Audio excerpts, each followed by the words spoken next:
The senator from South Carolina. Thank you very much. I will be supporting this bill. I will gladly support it, even though I'm not pleased with every aspect of it. But let me respond to my good friend from Massachusetts. You're tired, you're frustrated, you're upset about a provision in the bill you don't like, you think takes the country down the wrong road. You have every right to be upset. You have every right to vote no and to argue to bring the bill down. You know what a lot of people on our side are tired of? The president changing the law whenever he would like. Taking Obamacare and changing it unilaterally to fit the political needs of the president and his party. By executive action, turning the Obamacare statute upside down. You know what people on my side are tired of? A president who feels like he is more of a king than a president, unilaterally reaching out and conferring legal status on 4 to 5 million people without coming through the Congress because he's frustrated. I've been working on immigration since 2006. I'll put my frustration up against yours, Mr. President, but democracy is democracy. You can be frustrated all you like, but there are rules to play by that keeps us all safe. So there are people on my side, Mr. President, who want me to bring this bill down because they've had enough. They've had enough of President Obama going it on his own, taking the laws that we pass, ignoring some, rewriting others, and the executive action is the straw that broke the camel's back. It's one thing to defer prosecution on people in terms of your discretion. It's another thing to reach out to 4 or 5 million people and say you now have a legal status without going through the Congress. That should scare every Democrat, Republican, Independent, Libertarian, and Vegetarian. So people on my side, and you'll hear from some of them, saying this is an outrage and we should shut this government down and defund all the parts of the government that would be used to implement this illegal executive amnesty. I understand where they're coming from. And I understood a year ago when people in my party said, Obamacare is bad for the country and we need to stop it, and I'm willing to shut the entire government down, or at least that part of the government that depends on funding Obamacare, because I am upset with this law. I've been on the side of listening to this on my side and understanding the frustrations, but always rejecting that temptation because we do have a country to run. As much as I'm upset about the executive action, I am not going to heed the call of not passing this bill because I'm mad. Because within this bill, we have money to fight ISIL, and God knows we need to fight them. In this bill, we have money to contain and fight Ebola. God knows we need to do that. In this bill, we have infrastructure improvements that God knows are long overdue. So, to my good friend from Massachusetts, there's something in here you don't like, welcome to democracy. And you have absolutely the same right as people over here on my side to blow up the whole place. And I hope that some of us, or most of us, will listen to your concerns and not follow your lead. And listen to what the senator from Massachusetts said when the shoe was on the other foot. When people on my side were willing to take it all down because they were mad. I was one of a handful who said, no, I would like to repeal and replace Obamacare, but I don't believe defunding the government is going to make the president repeal his signature issue, and we don't have enough votes to override a veto. It takes a long time to say that, and the people that I was responding to were mad and emotional because they thought they were wronged.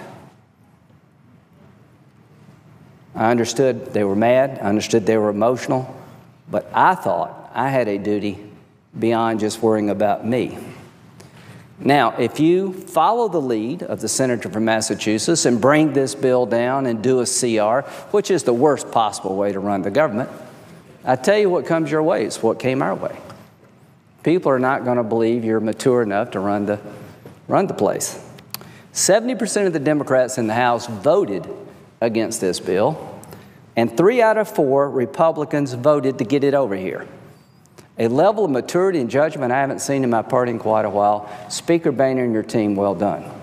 To the 70% of the Democrats, I'm sure on MSNBC you're going to be well thought of, and on the liberal version of talk radio, you're a hero. And you'll have your moment with that crowd. I can promise you this. There are people on our side that are having their moment on other channels. But 1/3 of the almost Democratic Party resisted that temptation. And I know how they feel. Some of them will get a primary. I had 6 primary opponents. I am glad I did not follow the lead of people who were trying to get me to shut down the government because I felt I was wrong. That's not the way to run a country. So here's what the senator said.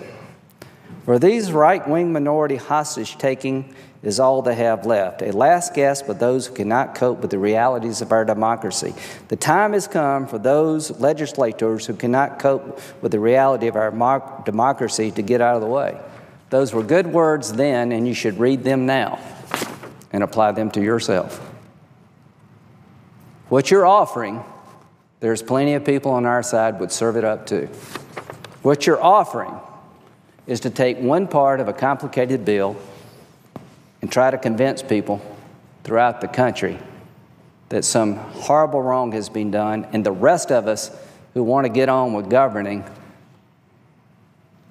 we're the problem. My advice, don't follow her lead. She's the problem. There are people on my side that are the problem. We will address the executive amnesty action in a responsible way next year, tack it on every front, but we will not deny our troops the money they need to fight the war to protect us all. We will not deny those who are working to contain Ebola and doing heroic things the money they need to protect us all. We will not deny the infrastructure improvements that have long been overdue.